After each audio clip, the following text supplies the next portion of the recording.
Hey, what's going on, everyone? Today we have the meta snapshot for patch 14.23Cs. I hate to be the bearer of bad news, but dare I say it, I think it's actually like a decently balanced patch, which makes it harder to play, ironically, because you can't just hard force something every game. But right now, there's actually quite a few options at 1, 2, 3, and 4 costs, even 5 costs if you really think about it. So let's just get right into what the comps are and how to play each and every one of them. This week, I'm going to be focused a bit more on some of the comps down here because we haven't given them too much attention recently. But in the S tier right now, Ambusher Camille, no surprise that it's a top comp right now. Deadliest reroll there is, and it stabilizes you in the early game while being able to compete with everyone else in the late game. Very strong comp. Blackrose Flex, probably going to be tied with it. This one's just like a fast 8, fast 9 comp. You just play around any AP carry with Blackrose. I'd say that these two comps are by far the two best ones based on how much you see them and how strong they are. The next few comps, they're either like a tiny bit weaker or a tiny bit rarer. Heimerdinger Flex, which is pretty much the same thing as Blackrose, but if you got Sentinels instead of Blackrose units, then you go Heimerdinger Sentinel Academy. Dominator, another version of Blackrose. Family, a 1-cost reroll, my favorite comp. Well, I shouldn't say my favorite, but it's my most played comp because I just been turning my brain off when I play. And lastly, in the S tier, Kogmaw Scar reroll. This one's actually my favorite comp because it's really, really fun if you play it with Gambler's Blade. It's pretty much just like an auto win because Kogmaw just attacks way too quickly. But I'd say these comps in the S tier right here, you're gonna see all of these in pretty much every single one of your games or some form of them because all these three comps are kind of interrelated. So if you don't have a good spot for anything, you pretty much have to go for one of these top S tier comps.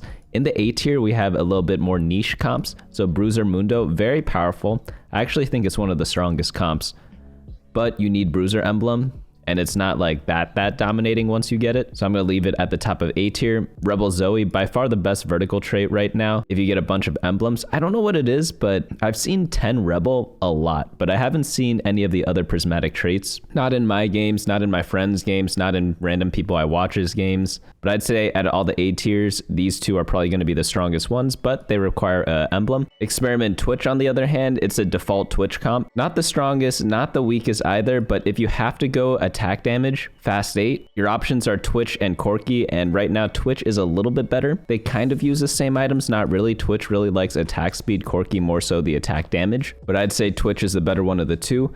Emissary, Sorcerer, Nami, absolutely crazy reroll comp. I love this one a lot. I've only played it once, but it felt really, really good. But I've obviously seen other people play it a bunch of times. Visionary Heimerdinger, another Heimerdinger build, but worse than the other ones. But if you get Visionary Emblem with the Visionary start, go for it. Enforcer Vi, again, if you get the emblem, pretty decent. Conqueror, same thing. Form Swapper, Gangplank. If you're able to get 4 Form Swapper, like, it's always going to be good. But this one can kind of be mixed between this build and the Sorcerer Nami build, because sometimes you go for Gangplank, sometimes you don't. And then lastly, we have the 2 Corki builds, which is Emissary Corki and Scrap Corki. All the A tiers are generally pretty playable, but they're either weaker than the S tiers or more situational. Now onto the B tier, we have Sorcerer Zoe. If you're going to be playing Zoe with the vertical comp, like, I'd much prefer going Rebel, but that doesn't mean it's like you never play this. If you get a great Sorcerer start, if you get like Sorcerer Emblem and you're able to play 4 Sorcerer with maybe like a 2-star Lux or Zyra, then it's going to be pretty good. Nocturne Akali reroll. Some people love this comp. It's not that great because you have to compare it to Camille reroll because they're both 2-cost units, and Camille reroll blows this one out of the water like 10 times. Pit Fighter Vi, everyone's taking your Pit Fighters because they're playing the family comp.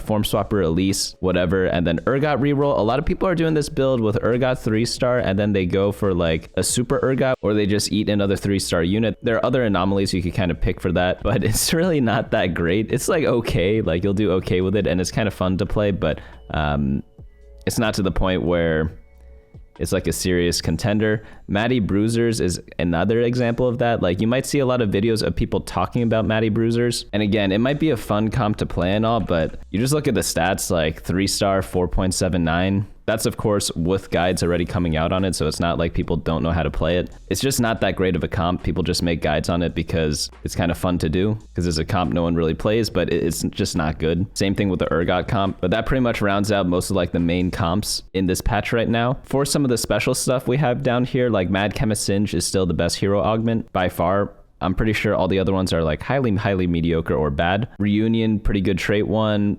Brutal Revenge Renni, it's okay, but it's kind of hard to plan around just because it's 3 costs. 3 costs are pretty expensive to finish, but if you are able to get 3-star Renni, obviously go for this. Menaces, okay. Chem Baron Cashout, really fun, but you have to get a little lucky with it. I'd say maybe this one's like high B tier, low A tier. What could have been decent trade augment and unlikely duo, decent, built different. If you get a really good start for built different, it's playable. I'd say otherwise, like, stay away from it. It's kind of like a highly situational thing. You do not auto click it. And then in the ones I'd say you should probably avoid, like Martial Law, not that great. Crimson Pact Vladimir, pretty awful. I showed people how to data check augment data before on all the hero augments, but I'll show it again just in case people missed that.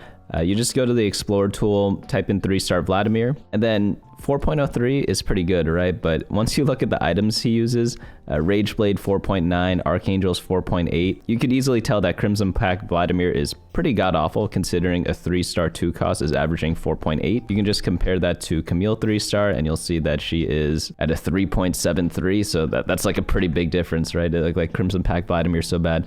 Why not both? Why not none? Gloves off Vander probably would be okay, but I think all the family players are taking all your Vanders.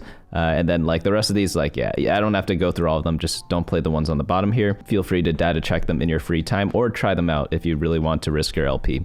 But right now, some good comps to one trick. I'd say it's like easily Blackrose Flex or like any Corki comp.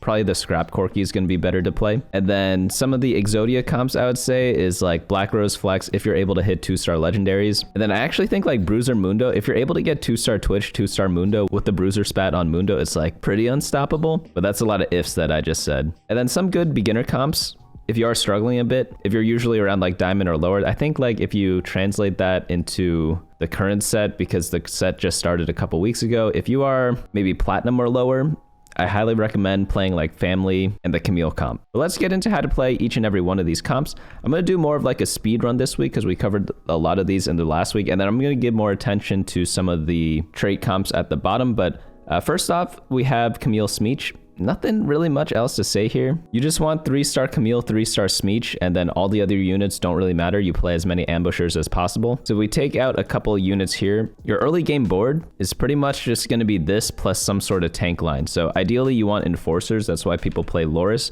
So if you have Loris and like maybe a Singe or something like that to get Sentinel, perfectly fine to do. You could even play Camille all the way up front, put Powder up there also. And then maybe at level 6, you could play some sort of scrap unit. So you could drop in like a Gangplank or Ziggs just to get one more trade in before you get Echo. But Anomaly on Camille, a lot of them work. The best one's going to be Invisibility for sure. But pretty much anything that allows your Camille to either do more damage or survive a bit longer is going to be great. Smeech is your late game insurance if you need to 3-star Smeech. And then if you're able to get Leona 3-star, you could play her. If not, play Alawi instead for Sentinel. And then since you're running Echo, you could run the Scar plus Garen combo because that gives him Firelight and it also gets you 2 Watchers. And if you get a lot of AP items, throw them on Echo. Jinx, kind of whatever. If you get like 2-star Jinx for some reason, it's going to be very rare because if you ever get 3-star Camille, you're not going to have the econ to get 2-star Jinx, let alone even a 1-star Jinx. So definitely don't pay too much attention about itemizing her. But this comp's really easy to play. Just do a 2-cost reroll and you are good to go.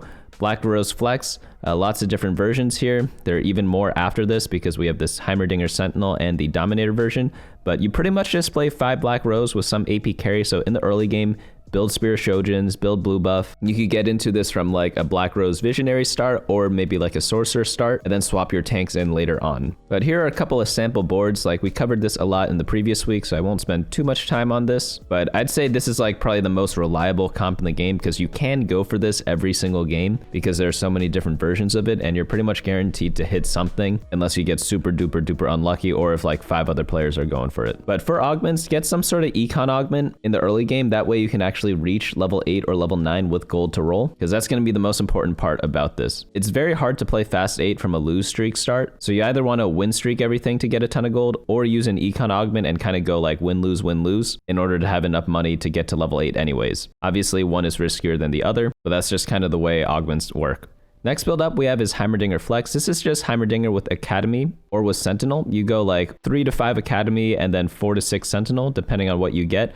If you get a bunch of emblems, it definitely changes up your game plan a bit. It also depends if you even need the Academy items. You could check the Academy items once you get in game by right-clicking the Academy trait. Itemization remains the same. Heimerdinger just loves blue buff Archangel's Gunblade in all the builds. And for anomalies in both of these comps, like you could put it on Heimerdinger, but you could also put it on Malzahar. Malzahar's probably like the best thing ever, but you need an early copy of him in order to get it. But I'd say like 1-star Malzahar is only slightly worse than 2-star Heimerdinger with the anomaly. So if you have 1-star Heimer, 1-star Malzahar, always put it on Malzahar. But if you have 2-star Heimerdinger, 1-star Malzahar, I'd say you want to assess how much life you have, and if you're about to die, put it on the Heimerdinger. And if you think you could get Malzahar 2-star, obviously put it on Malzahar. But anything AP works for that. My favorite one is got to be the Icy Touch one, but those two units complement each other very, very well. In the dedicated Heimerdinger builds over here, your late game insurance is kind of like the Jace and Rumble. You obviously still can play Malzahar. You just have to take out some Academy units to fit that and maybe play something like 4 Visionary.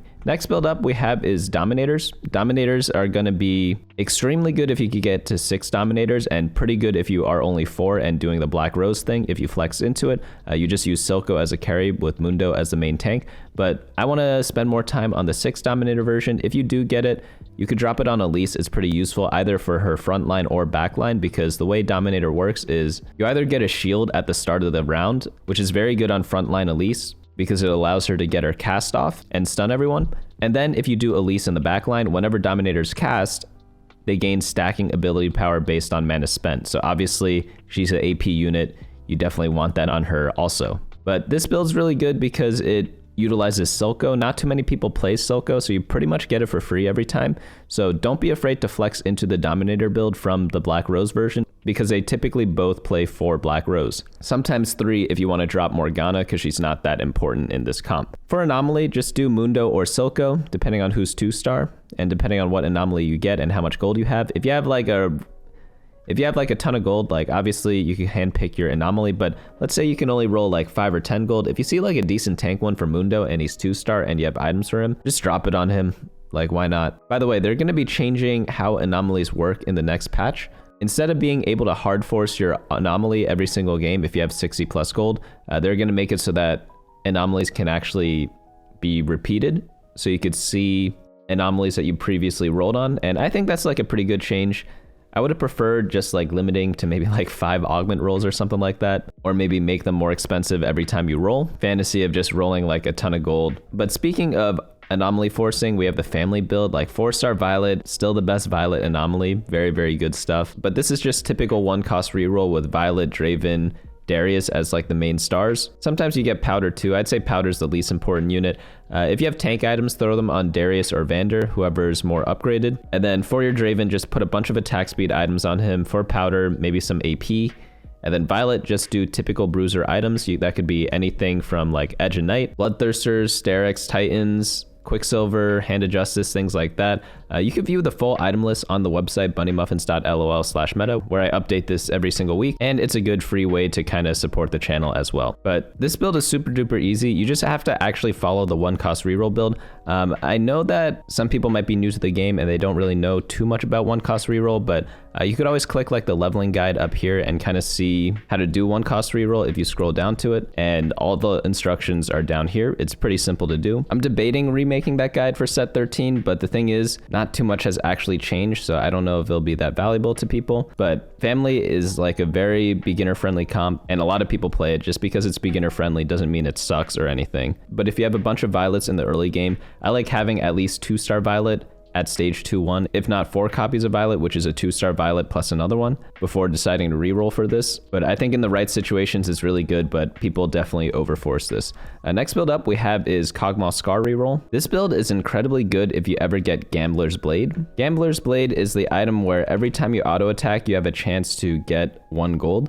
And you can see this already, like Kogmaw with Gambler's Blade, let's see, the 3-star is like a 3.67. Pretty good stuff there. And you just guarantee get Kogmaw 3-star if you get a Gambler's Blade and you have a Kogmaw in the early game. And you also guarantee getting Scar 3-star, and you guarantee leveling up to fit everything in. It's just like the best econ augment in the world if you ever get that for Kogmaw. The best way to get that is to get the augment All That Shimmers, which are these 2 over here. Pick Gambler's Blade from that because it'll give you like a little selection between Item Collector, Mogul's Mail, and Gambler's Blade. Just get Gambler's Blade every time and just hard force your Kogmaw, and you will pretty much guarantee like top 2. Like I think I've won every single one of my games with it, except for one of them where they had like a 3-star 4-cost or something like that. I don't remember all the details. But on this build, you just want 3 items for Kogmaw, 3 items for Scar. If you get a Warmogs, you could always drop it on Garen because Garen buffs people next to him based on his max HP.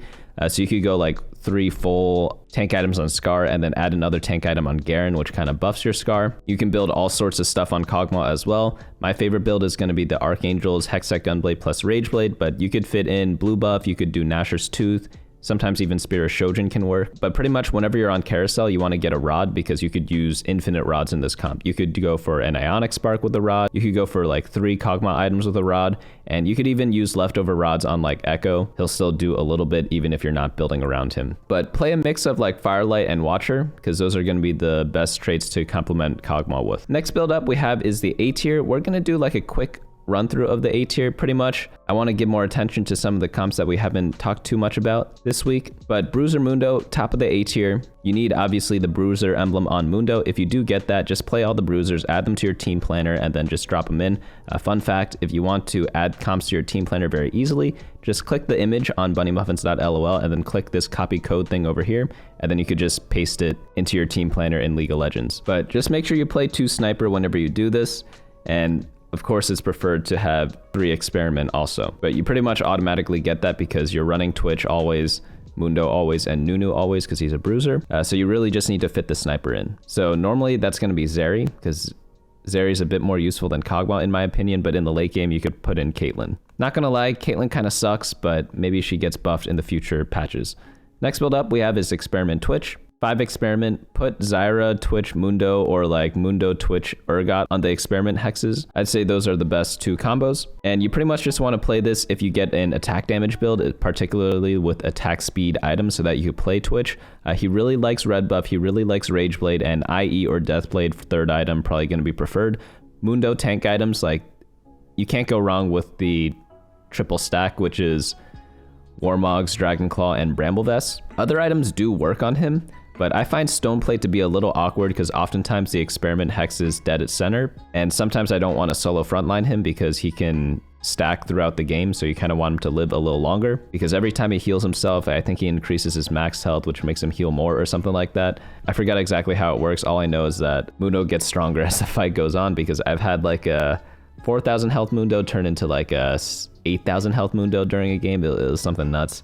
It might have been even more than that. I don't remember the numbers. I'm making those up. Point is, he can increase his health pool by a ton if the game goes on really long. Next one up, we have the Sorcerer Nami with Emissary. This one's going to be a Swain and Nami reroll. Sometimes you do Gangplank also. It's really good with that like 3-cost augment. Is it called like 3's a crowd or something? Trifecta, that's the name of it. Trifecta 1 or Trifecta 2. One's a gold, one's a prismatic, because you literally play 3 3-cost units and they're all going to get a nice little buff. But for items, I like having Shojins on both Nami and Gangplank, AP items on Nami, AD items on Gangplank, and then tank items on Swain, supportish tank items on Garen, and then you just play the 4 Emissary 4 Sork board and you are good to go.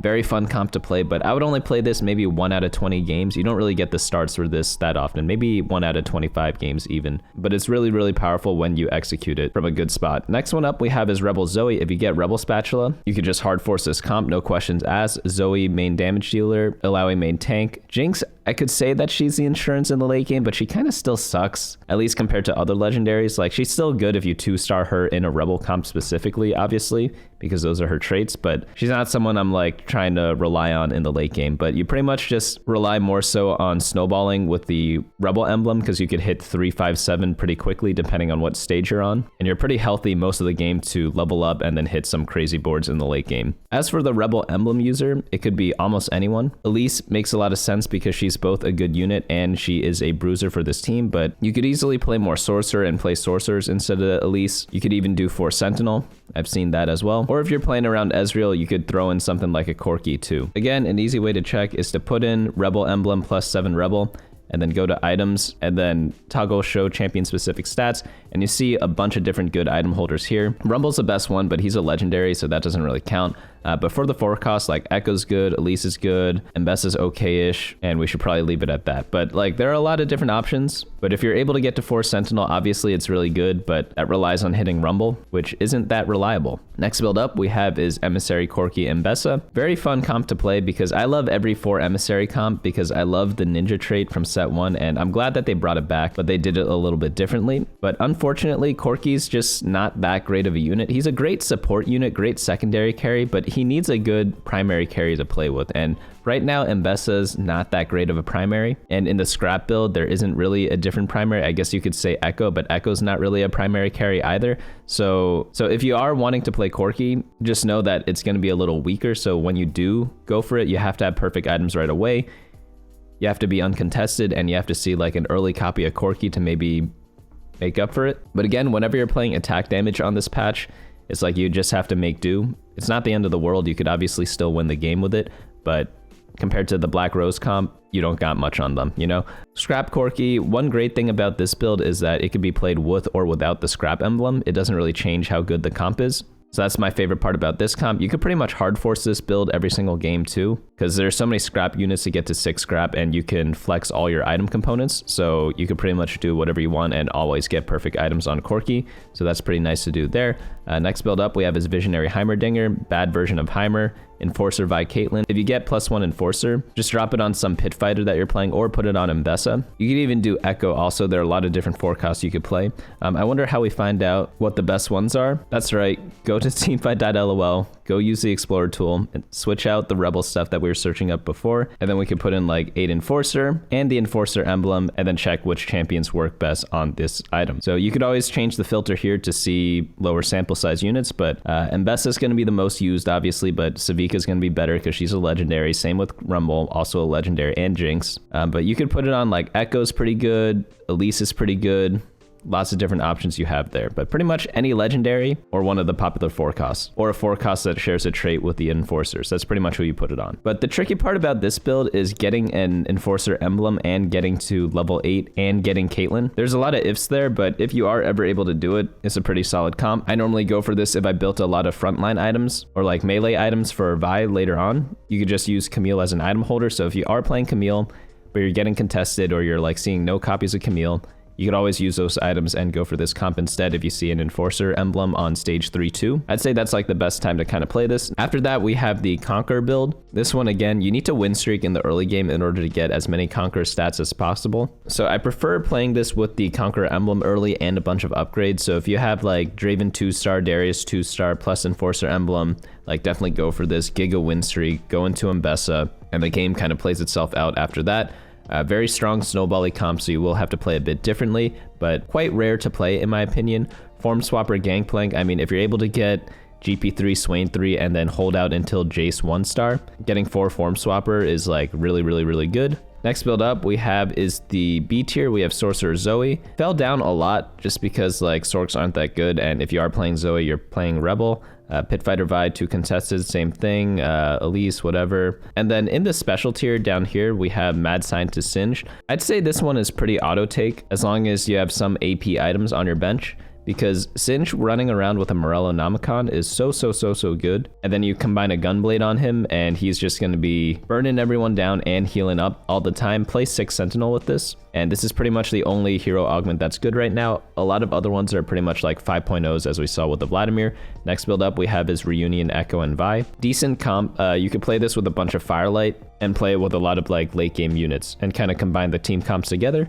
The one tricky part about all these trait augments that we could check out at the top is that you pretty much only want to take them if you're able to get 2-star units that use the trait. For example, for a Reunion that's built around Vi and Echo, if you have like 1 copy of Echo and 2 copies of Vi and you take it, you get a 2-star Vi for free and your 1-off Echo. That's going to be like the only time you should ever consider taking this, because the comp isn't like that good, you know? I shouldn't say that. The game is balanced only when taking them when they are good. So really try to hold it in and only go for this if you have them 2-star already, or if it gives you a 2-star, because that's pretty much the only time you should take these, and then kind of just play with a bunch of expensive units in this specific comp here. Obviously play all the Firelights for Echo, maybe play a Scrap if you want, but add an Ambusher for Echo, an Enforcer and Pit Fighter for Vi, and you're pretty much going to be good to go there.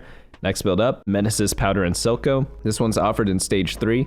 If you are going for Powder 3-star, like it's a no-brainer to kind of take this. But if you griefed your econ, obviously don't take this, because then you can't get Powder 3 anymore. And one thing to remember in this build is that Silco doesn't actually buff himself in this comp. It's pretty much all on Powder. So Anomaly Powder whenever you play this. Next build up we have is Why Not Both. This is one of those like Form Swapper only augments. It's okay. Not the best thing ever. It's actually doing pretty badly right now, but if you have one of them 3-star, like, it's okay, but you have to 3-star them. That's the thing about 3-cost reroll. It's like, you either get them to 3-star and you do really well, or you don't and you average 5.21. That's like the trade-offs you see, right? So if you have big econ, you can go for the Gangplank 3, and obviously use Swain 3 to complement that. But if you can't, then why not both? Isn't that great? Next build up we have is Martial Law. That one's with Ambessa and Caitlyn. Caitlyn kind of weak right now, so this isn't the best one to play. Chem Baron Cashout, if you are able to build up a lot of Chem Baron stacks, you have to still play Chem Baron to keep all the loot that you get. I only recommend going for 500 plus Cashouts because you get a perfect Chem Baron item. And one fun thing to do is if you go to database items, scroll all the way down to the Chem Baron items, you could kind of look at them individually. But one really good thing is that if you're not sure what units to play or what units to put the items on, they give like recommendations up here. And oftentimes you get a copy of Savika whenever you do the cash out anyways. But getting one of these perfected items like just is absolutely bonkers. Like you'll pretty much auto win all of them, but if you're not able to, then the game is a little rougher. But you don't always have to listen to the recommendations because sometimes you don't want to be playing Singed, or like sometimes you don't want to play Smeech. So you could always drop any item on Savika, but obviously for the most part, like follow whoever they recommend up here. So like the virus one, obviously really good on like Silco, for example, and you're probably going to drop Renata anyways. But really fun stuff. Take all the HP augments that you can and make sure you actually lose streak, because if you do not lose streak with this, you're never going to get to 500. Next one up we have is Crimson Pact Vladimir. People are doing Rageblade builds on him with Blackrose. I think the build later is going to be like a 6-watcher build. So if we drop in Vladimir, make him 3-star, and drop a Rageblade on him, we could kind of see what traits people favor the most, or like what performs the best on him. And as you can see, all of them do pretty badly, but maybe the best one or the least bad one is going to be 6-watcher.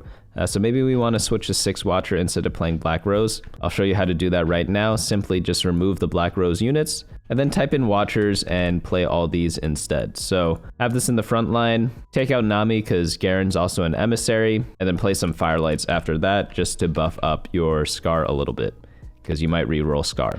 And that's pretty much just going to be the build there. Next one up we have is Brutal Revenge Renni. This is just 6 Bruiser. It's going to be the same exact build for both the Steb and the Trundle builds. You just play 6 Bruiser plus some other secondary carry in the back. For Renni, Gangplank makes a lot of sense, or you could combine it with Nunu just because they're both 3-cost bruisers. Next build up we have is Gloves Off Vander. Pretty much just play like the Family Watcher comp when you do this, but put the items on Vander instead of Violet. Combat Medic Steb, same thing as the Renni build. Trolling Trundle, which is down here, well, we'll see it eventually, is also the same thing. What could have been, this one's going to be Vander and Silco. I'd say this one's more of a Vander focus build than a Silco focus one, but you essentially just play Watchers and Dominators to make this work. Unlikely duo Jinx and Savika. This one's a bit tricky to play, but I'd say if you have a big champion duplicator on your bench, you could go for this, because obviously before you take this augment, which is on stage 4-2, you're not going to have a copy of Jinx and Savika. Maybe you do, you know, but if you have like a champion duplicator with good items for both of them, you could consider going for this, but only go for this if you already have like the items built out for them, because if not, it's probably not worth it. Blade Dance Aurelia, some people really like this. I personally don't think it's that great, but you just go 6 Sentinel. If you get her to 4-star with the Anomaly, it's going to be really good, but I'd say that's like a lot of ifs, and I don't want to rely on like rolling 60 gold for an Anomaly every game. Trolling Trundle, this is just another Bruiser build. Hope This Works Powder. Ambusher build for this one, you could combine it with either Vander or Camille depending on what items you get and what units you get. And then Sisters, Vi, and Jinx. You can make like a Sentinel board because Loris is an Enforcer, and then Alawi and Aurelia are both Rebels for Jinx, so this build makes a lot of sense, but only take this if you get a 2-star buy off of it, or if you already have a Jinx on your bench. And if this trait is OP, the way to check would be going to traits over here, typing in Sisters. Let's say if it is a 4.0, then you could probably take it with only 1 Vi. If it's a 4.25, then probably only take it with 2 Vis. And if it's worse than that, probably try to avoid it unless you get like something really ridiculous with it.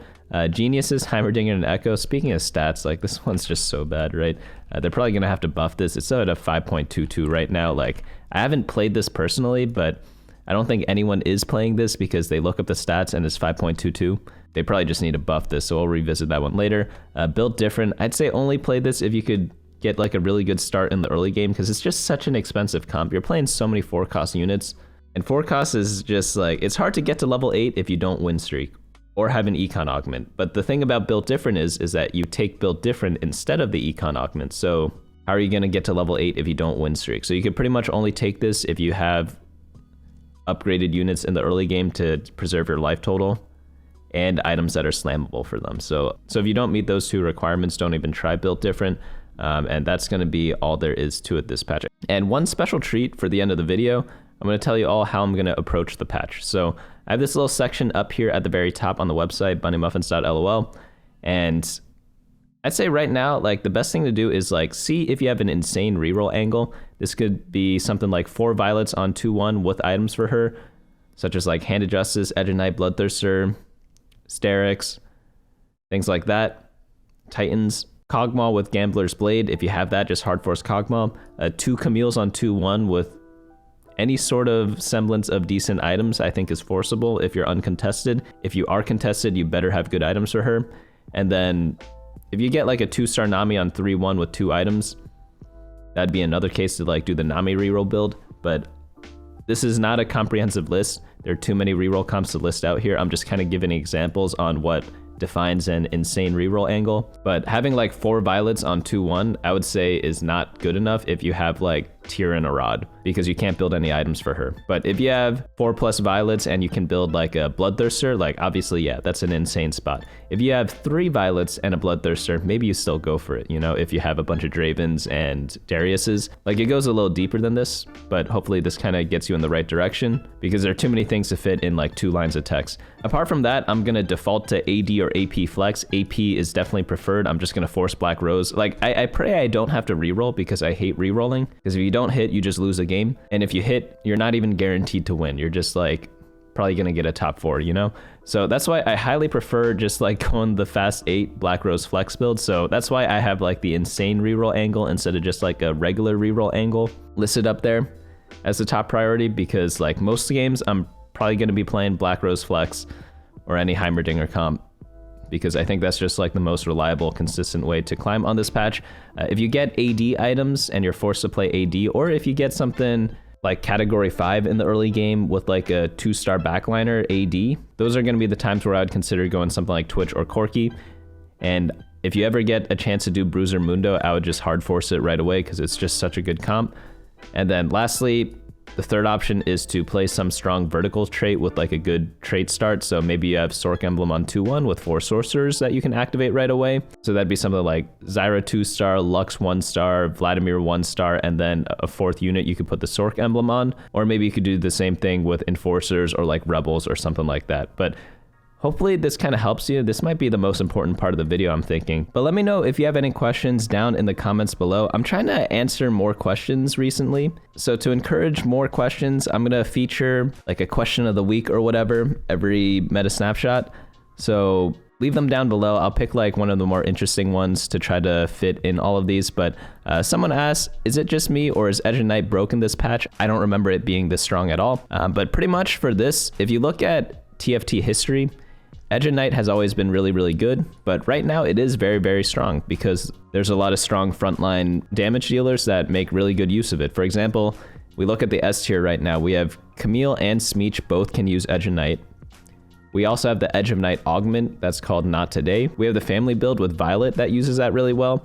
A lot of random 4-cost units can use this, even if you don't build your entire comp around them, such as Echo, Vi, Ambessa. So I'd say, yeah, like Edge of Night's always been very good because the retargeting thing, you just can't replace that effect ever. So if your champion needs it, like they really, really need it. And in history, it typically has always outperformed all the other frontline bruiser items if you look in the stats. Like I didn't even check this beforehand, but if we go to items for Violet, let's say like 3-star Violet, like obviously you could put 4-star as well, but let's do 3-star for now. We'll do Diamond Plus, and like Edge of Night, always really good, like 4.74. If we toggle to like regular items, none of the Radiant ones or anything like that, like yeah, it's gonna be one of the better ones right now. But it's always been like this. So I think people are just afraid to always build Edge of Night, but you could look up any melee carry. We could also look her up as 4-star. Like Edge of Night's always gonna be really, really good. So I'm not sure where this person got the idea of it not being this strong all the time, but yeah, it's pretty much always been really good. But again, if you want to be featured in the video, leave the questions down below. I'll try to get to as many as I can, and who knows, maybe if I get like 4 very good questions, I do all 4 of them. You know, maybe it doesn't always have to be one winner per week. But that's gonna be it for me today. Hopefully you all enjoyed this video. Go to bunnymuffins.lol for the full details and teamfight.lol for all your TFT data needs. But that's gonna be it for me today. Hope to see you all next time.